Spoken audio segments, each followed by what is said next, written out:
여러분과 함께 13장 오늘 여러분과 함께 13장 대사성 혹은 호흡성 장애 대상자를 위한 영향에 대해서 공부하도록 하겠습니다. 사전 지식을 체크해 보도록 하겠습니다. 스트레스 호르몬은 1번 스트레스 호르몬은 저장된 영양소와 제지방 체질량 분해를 촉진한다. 맞습니까? 네. 어떤 거죠? 답이? 스트레스 호르몬은 네, 맞습니다. 스트레스 호르몬은 이와 작용을 담당해서 글리코겐, 지방조제, 무지방 신체 질량의 분해를 자극합니다. 영양 위험이 심각하지 않은 다음, 영양 위험이 심각하지 않은 중환자의 경우 장 통합성을 유지하기 위해 과소 급식이 권장될 수 있다. 맞습니까? 네, 맞습니다. 영양 위험이 중정도인 중환자 이런 경우는 장 통합성을 위하여 과소 급식이 적절할 수 있습니다. 다음, 총 체표면적의 10%를 차지하는 화상 환자는 칼로리와 단백질 필요량이 너무 높아서 경구 섭취만으로는 충족될 수 없다. 맞습니까? 네, 아니죠. 네, 여기에 대해서는 공부하면서 다시 보겠습니다. 다음 4번 고지방 저탄수화물 경장영양 조제식은 표준 조제식보다 대사될 때 이산화탄소를 덜 만들어내기 때문에 급성 호흡부전 환자에게 권장된다. 맞습니까? 급성 호흡부전 ARDS 중환자에게 표준 조제식보다 CO2 감소가 필요하나 고지방 저탄수화물 식이는 권장하지 않습니다. 또한 과잉의 칼로리를 제한하는 것은 CO2 발생을 조절하는 가장 주된 요소라고 볼 수 있겠습니다. 이번 13장에서는 중중에 급성 스트레스에 대한 호르몬 반응 이런 것들이 대사에 어떻게 영향을 주는지 중환자에서 경장 영양의 비경구 영양보다 실행하기 쉬운 오란 이유 또 대상자에게 단백질과 칼로리 섭취를 증가시키는 방법 또 적은 양의 잦은 식사와 함께 고칼로리 고단백질 식단 계획 방법에 대해서 공부할 거고요. 또 영양요법이 스트레스에 대한 대사성 반응 경감과 산화에 의한 세포 손상 예방, 면역 반응 약화가 일어나지 않도록 도와주는 방법, 또한 조기 경장 영양, 또 영양소 전달, 혈당 조절, 질환의 중증도 감소, 합병증 감소, 재원 기간 단축을 시키는 내용에 대해서 공부하도록 하겠습니다. 먼저 스트레스 반응에 대해서 알아보면 스트레스에 대한 호르몬 반응을 3단계로 나눌 수가 있는데 첫 번째 스웨테기 FS는 상해 후 발생 후에 하루 시간 동안 발생하는 첫 번째 반응이고 저혈량 쇼 하이퍼볼리믹 샥에 빠질 수가 있는데 조직의 산소화가 감소되고 심박출량, 산소 소모량 감소, 수분 배설량도 감소되고 체온도 저하됩니다. 그리고 이때 글루카곤과 카테콜라민 수준이 상승됩니다. 또 유동기에는 대사 이상의 특징이 발현되어서 투쟁 도피 반응과는 교감 신경계 호르몬 분비가 상승되고 또한 영양소 분해가 일어나는데 글리코겐은 포도당으로 횡분 조직은 아미노산, 지방 조직은 지방산으로 분해됩니다. 또한 과다 이화, 과다 대사작용이 일어나서 산소 소비, 심박출량 증가되고 이산화탄소가 생산되고 체온 상승이 유발됩니다.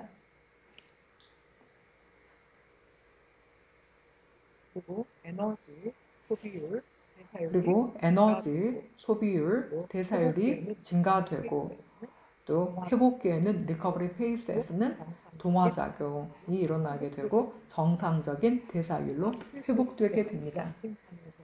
다음 스트레스에 대한 염증 반응을 보면 면역 체계는 감염 물질들을 파괴해서 조직 손상을 예방하고 또한 치유를 촉진하기 위해서 급성기 반응을 시작하게 됩니다. 또 영양실조인 경우에는 면역 기능에 장애가 생기고 또한 호흡 근육이 약화되고 장기간 인공호흡기에 의존하게 됨으로 인해서 또한 이것으로 말미암아 감염성 합병증과 연관되게 됩니다. 중등도 영양실조인 경우를 진단하는 방법이 있는데 2가지 이상이다라고 하면은 중등도 영양실조라고 진단합니다. 체중이 일주일 동안 평소 체중의 1% 감소했다라든지 체지방의 감소, 칼로리 섭취량이 일주일 이상 75% 이하로 감소됐다든지 근육량이 감소되고 체액이 축적되었을 때 중등도 2가지 이상인 경우는 중등도 영양실조라고 진단하겠습니다. 심한 영양실조는 5일 이상 칼로리 섭취가 50% 이하로 됐다든지 또 심각한 정도의 체액 축적이 되었다라고 하면은 시비어한 말뉴트리션이라고 볼 수 있겠습니다.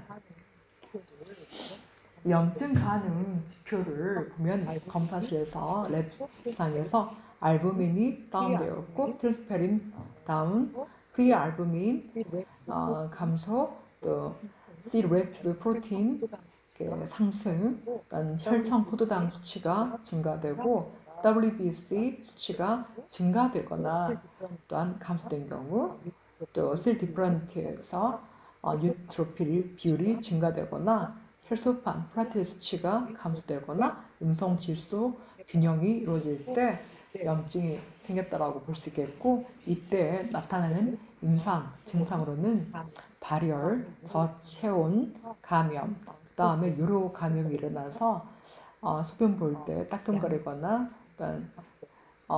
양이 감소되거나 그다음 폐렴이라든지 혈류 감염, 상처나 절개 부위 감염이 있거나 그다음 퍼스, 농양이 생긴 경우라고 볼 수 있겠습니다. 이때 영양요법으로는 뉴트리션 테라피를 경장 영양 튜브를 쓴다든지 비경구적인 카테터를 통해서 수행요법을 한다라든지, 또 영양 지지는 환자가 경구로 필요량이 66%에서 75%가 섭취될 때까지 서포트 하는 것으로 되어 있습니다. 목표는 감염성 질환을 개선하고 또한 인공호흡기 의존 기간을 단축시켜주고 중환자실 재원 일수도 단축시켜주고 신체 단백질의 이화작용을 최소화시켜서 소모를 막는다는 것이죠. 이때 영양중재는 영양중재요법이 경장 영양 시에 비경구 영양보다 더 안전하고 실용적인 급식 경로가 된다는 것이고, 경장 영양은 장 통합성을 유지시켜주고 스트레스와 전신 반응을 조절해주고 질병의 중증도를 감소시켜줍니다. 또 흡인 위험이 높아서 폐렴 발생률이 높다라거나 위급식에 대해서 불내성인 경우는 하부 위장관 급식이 권장되기도 합니다. 중환자의 영양중재 지침을 다 같이 한번 살펴보겠습니다. 이 영양급식 방법은 적절한 경우 비경구 영양에 비해서 경장 영양을 강력히 권장하고 있고 48시간 이내에는 꼭 경장 영양이 시작돼야 됩니다. 위 또는 소장 영양 급식이 적절하고 또 칼로리는 이게 간접 열량 계측 또 예측시라든지 단순 체중 근거 공식에 의해서 판단할 수가 있는데 이게 가장 더 심플하기 때문에 그렇습니다. BMI가 30 이하다, 거의 정상 과체중 정도쯤의 이런 환자들은 이번 체중에 당시 체중에 하루에 킬로그램당 25에서 30kg 정도쯤 이렇게 하면 되겠고요. 30에서 50인 BMI 이런 환자는 일일 체중에 대해서 22에서 25, 다음 BMI가 50 이상인 이런 고비만인 이런 클래스 3 환자는 체중에 대해서 10에서 14 단백질, 칼로리 정도쯤을 공급합니다. 단백질은 충분한 칼로리 섭취량보다 충분한 칼로리 섭취량보다 충분한 단백질 섭취량에 달려 있다고 하기 때문에 단백질은 킬로그램당 한 2g, 킬로그램당 60 한 2g 정도쯤. 그러면 60kg이면은 120g 정도. 화상시 100에서 110g 정도. 또 화상시에는 더 많은 양이 필요할 수 있습니다. 그리고 BMI가 40 이상인 이런 환자는 킬로그램당 2.5까지도 이렇게 공급합니다. 킬로그램당 대개 2kg당 2g 정도쯤 이렇게 하시면 되겠습니다. 60kg면은 110g, 70kg면은 140g. 그다음 기타 글루타민은 추가하지 않고 그다음 E, C, 셀레늄, 아연, 구리와 같은 항산화, 미량 영양소는 화상이나 외상 환자, 인공호흡기를 필요로 하는 환자에 대해서는 꼭 같이 투여하는 것이 맞습니다. 그리고 수분 필요량은 이런 삼출물이라든지 이뇨설사 그리고 발을 통해서 발생하는 소실에 따라서 다르고 또 현재 우리가 수액량을 어느 정도로 공급하냐에 따라서 다르다는 것이죠. 그리고 지속적으로 설사를 하는 환자는 섬유소 함유 조제식이라든지 고분자 조제식 이런 보충제 사용도 권장합니다. 다음은 칼로리에 대해서 알아보도록 하겠습니다. 칼로리 필요량은 앞에서 봤던 예측식이나 단순 체중 기반식으로 정리하면 되겠고요. 중증 질환에서 경장 영양은 대부분 위장관 운동성 장애 그리고 위 배출 지연으로 인해서 적게 공급되는 경우가 많고요. 대개 보면은 60% 정도만 공급되고 있습니다. 칼로리 목표량은 킬로그램당 25에서 30kcal 정도쯤 공급받은 환자와 이제 결과가 안 되어서 50%를 공급했었는데 이런 환자 사이에 감염률 차이가 없었다. 그래서 칼로리보다는 영양에 최적화하는 단백질을 어느 정도로 공급했느냐 이 공급에 따르다라는 것이죠. 그리고 기본 영양, 완전 경장 영양은 급성 호흡 곤란 증후군, 기계적 환기 72시간 이상인 경우는 경장 영양으로 공급하는 것이고요.